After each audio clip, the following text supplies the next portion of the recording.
isang Panginoon, isang ibig, isang bisig, sa habang panahon.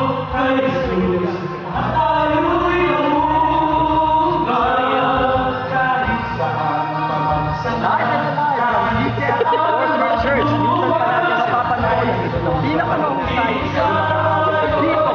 Central Luzon. At nagbabalik na tayo sa ating programa sa ngayong gabi. Kasama natin ang pinakamahusay na mga awit mula sa Central Luzon. Kasama natin sa ibang kanan, si Shamsi. Yes, si Shamsi, anong masasabi mo sa nasasabing awitan? Jessica, hindi nga may paliwanag ang husay at galing ng ating mga awit. Magbabalik tayo pagkalipas ka bilang patalita.